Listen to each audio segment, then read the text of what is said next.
It actually shows why we get multiple Gospels. Multiple Gospels are designed to give us Jesus not in monophonic sound, okay, with just one Gospel, but in quadraphonic sound, where we're getting 4 speakers, and you actually get a more lush portrait of who Jesus is as a result because of the variety that it allows you to have.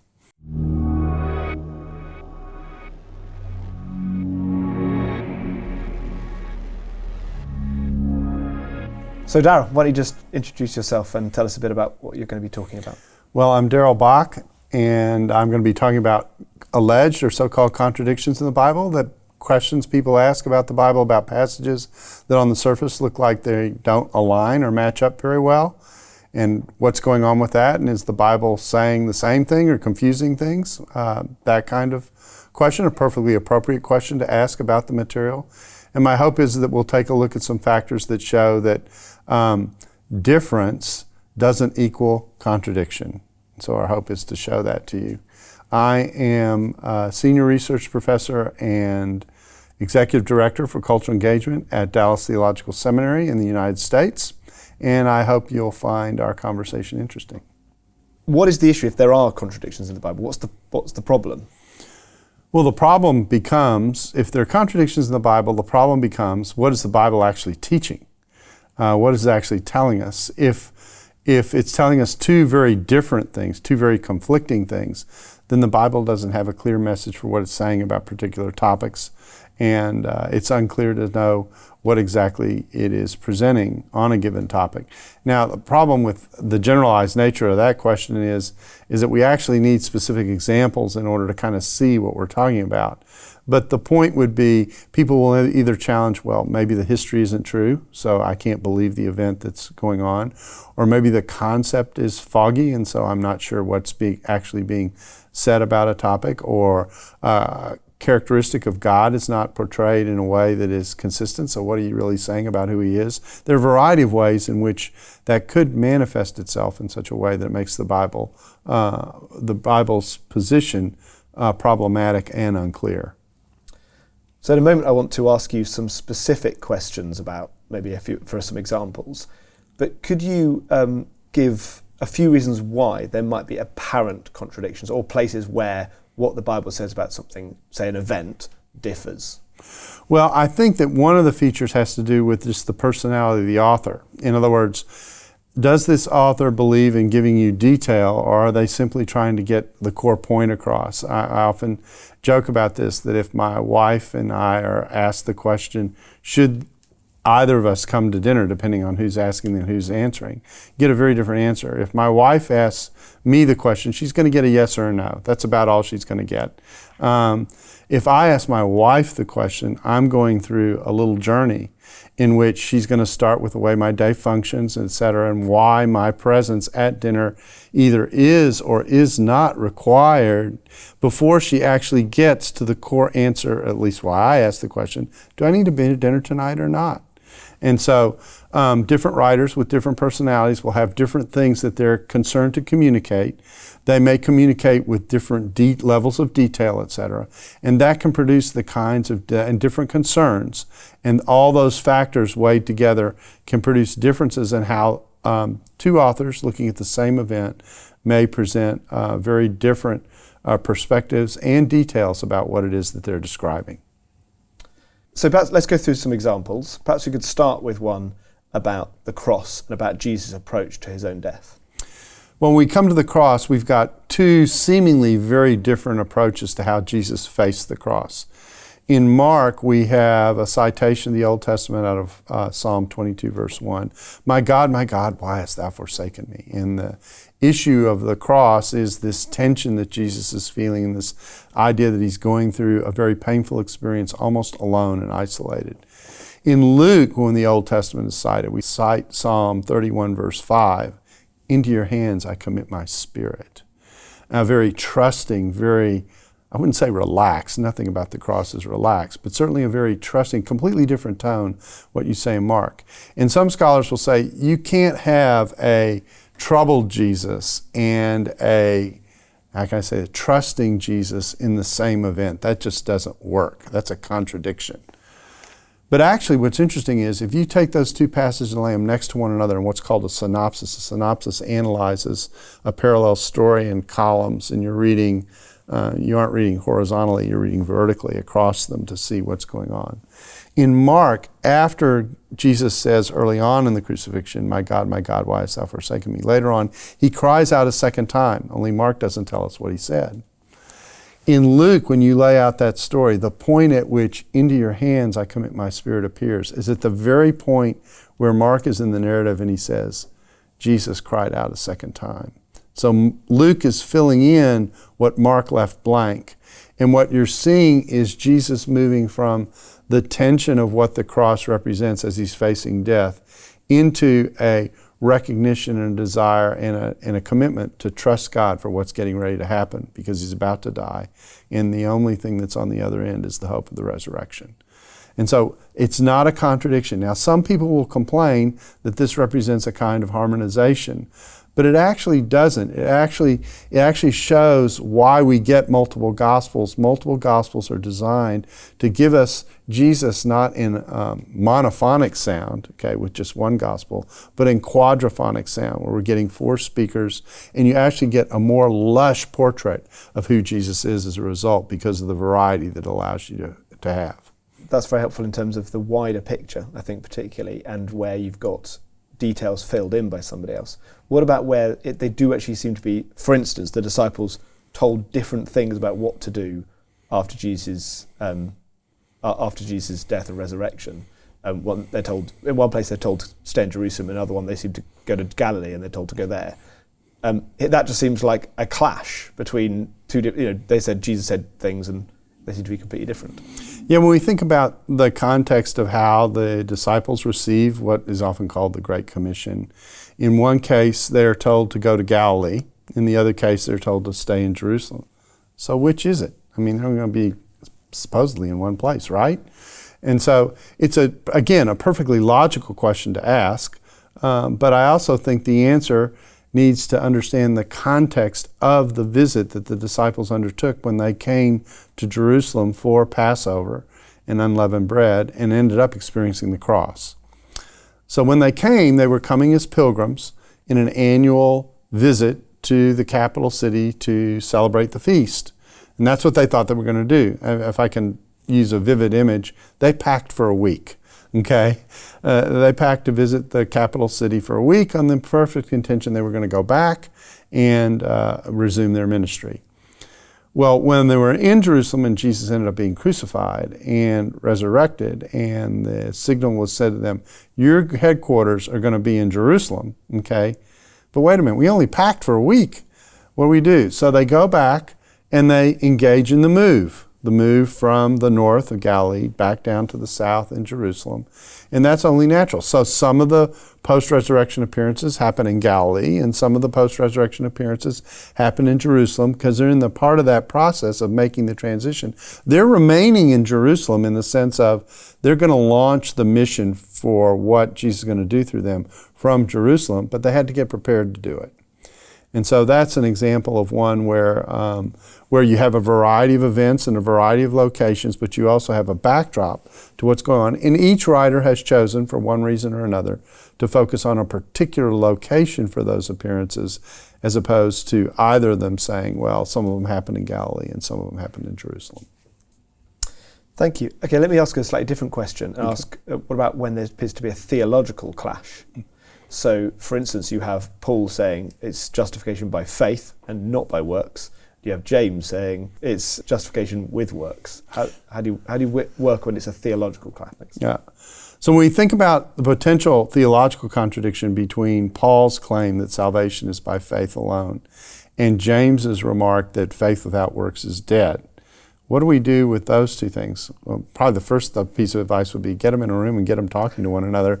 But the second reality is you have to ask, when is the statement focused on, and when in the process of salvation is the statement being focused on? Paul is asking the question, here's how salvation happens. It happens with faith. It starts with faith. It runs with faith. It's faith through and through. James is asking the question upon what I like to call upon further review. He's looking back at the career of someone who has faith. And he says, if someone claims to have faith, but there are no works, you're actually claiming they're trusting God and relying on his resources for what he provides them, et cetera, et cetera, et cetera, and yet they have no works, what's going on?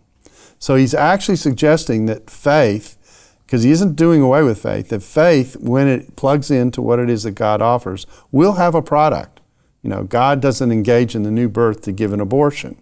So in the midst of that move, he's looking back and saying, faith without works is dead. In fact, we can ask if faith without works is actually faith, because if faith were really working and drawing on what God was providing, God would provide something that would have a result. It would have fruit. And so they're not contradictory to one another. They're just focused on a different point of the question that produces the difference. And I think that actually helps to solve the problem, even though theologians have debated it for a long time. Thank you. I suppose let's land really with the question of, okay, how does this work out? Perhaps you could give us almost a bit of an apologetic for why even the apparent contradictions in Scripture might even strengthen the case for Christianity rather than weaken it. Well, I think the reason why studying contradictions and paying attention to them is important, or at least alleged contradictions, is because they help you get very precise about how you're reading the text. You're beginning to appreciate why Matthew says what he does versus what Luke says what he does. And you don't flatten the Bible. You actually begin to see its depth. I trained as a New Testament theologian in the area of redaction criticism, which actually studies this relationship between the Gospels. And I found it made me a better reader.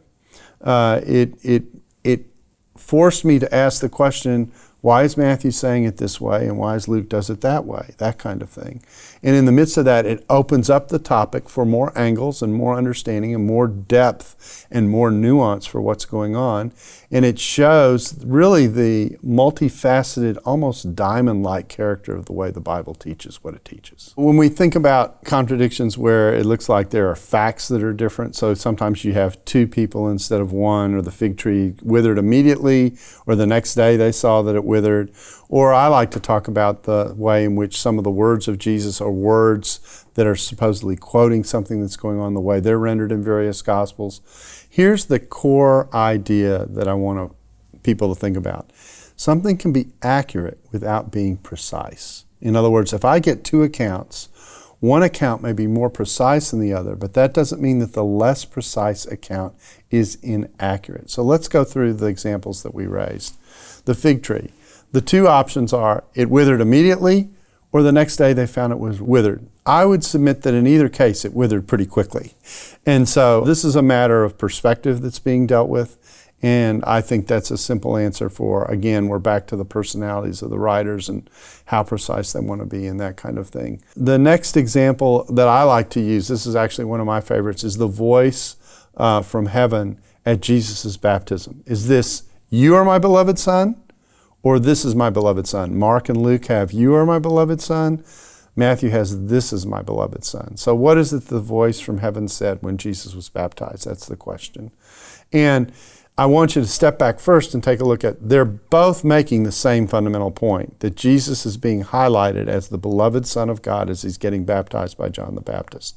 So that's clear. The question is, what is the nuance or the emphasis or the angle? In one, it's a direct address. And what we know from looking at the passages, all the versions of this event is, this was an event that was primarily private between God and Jesus, and something John the Baptist witnessed. He was labeled as a witness for this in the Gospel of John. And I don't need to be a witness for this if there are lots of people seeing it when it happens. So he's testifying to the fact that he saw the dove descend on Jesus. So we've got that situation. So what's the difference? Well, in one, we're getting, I think, the accurate what was said from heaven. "You are my beloved Son, in whom I am well pleased." It's actually a combination of Psalm 2 and Isaiah 42:1. And so this regal servant figure is what Jesus is being identified as. And it's time to start your mission. That's really the significance of it. Matthew steps back and says, so the historical significance of this event is God was pointing to this one as the Son and worded it accordingly in what we might call a paraphrase of what was said from heaven. Not a contradiction, certainly different wording, One is probably more precise than the other, but here's the interesting thing. One is more precise in saying what was being said, but the other is very precise in the significance of what's taking place. And so if you get into the difference of the wording, for example, in the Lord's Supper, at the Last Supper, and these are the words of the new covenant in my blood, or the word of the covenant in my blood, new isn't in all the versions. One is more accurate with regard likely to what was said ambiguously, because there was only one covenant less to be fulfilled by what Jesus had done. He was already seed of Abraham. He was already in the Davidic line. The forgiveness of sins and the offer of what that was going to represent, putting law in people's hearts, what was left to be done, that's the new covenant. So you say covenant, which I think is accurately probably what was said, but Luke adds new covenant to specify and make clear what's going on. So which is the more accurate? Depends. The more accurate for what was said probably doesn't have the word new covenant for it, but the more accurate for what was meant is probably what Luke says. So that's an interesting case where the two kind of play against each other in terms of, so which level are we actually looking at and trying to highlight as we present this different wording? And why isn't that a problem? Well, I don't think it's a problem because the Bible is designed to explain not only what took place when it took place, but the significance of what's taking place. And so you're moving between these different layers of how you can think about the event as you're talking about them. And one writer is choosing to do it one way, the other writer's choosing to do it the other. And again, you get this quadraphonic effect, or this multi-angular effect in what's going on. It's like instant replay in a sporting event. You know, you're asking a particular question. Now, I'll use what you call football, what we call soccer, as an example. Did the ball get all the way across the line so we know a goal is being scored? And it depends on the angle of the camera whether you can answer that question or not. Now, they've solved that question now because they put the camera in the space so you can actually look down and see it. So that's nice. But there was a time when it took a particular angle in order to answer that kind of a question. And different writers are looking at certain things from different angles, and sometimes that produces what appears to be a contradiction, but it's actually a slight difference of emphasis because the context or the angle that's being looked at is slightly different. So you've talked about alleged contradictions. We've gone through a couple of examples. You've said actually how you think they enrich the story. Maybe you could just kind of land that for us. Well, let me be clear. I said alleged contradictions because I mean alleged contradictions, because they appear to be contradictory on the surface, but when you dig deeper, you realize the difference doesn't necessarily equal contradiction. It equals difference. And the difference is triggered by a variety of concerns that might be in play depending on which example you're dealing with, etc. And the more you're aware of kind of the larger playing field that the Bible is operating in, then you will come to see that when you get these passages that appear to collide, that in fact, if you put all the factors in play, you may see that it's not a collision at all.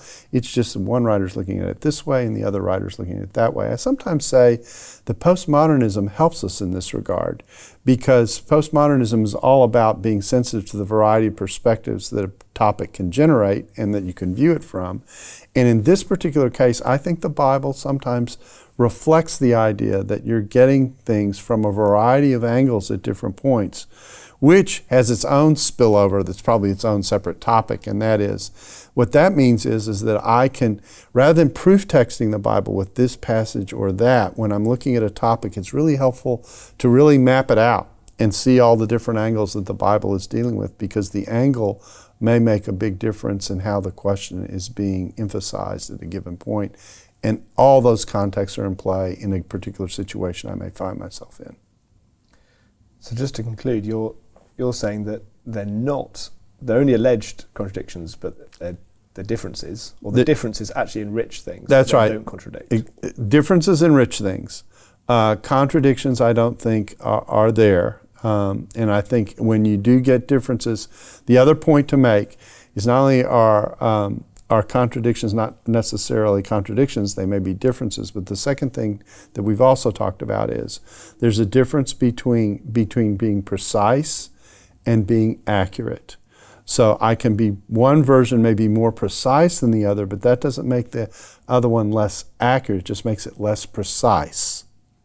So you might say it's not a problem, but you believe it all. And so you almost have a vested interest in trying to figure out how it all fits together.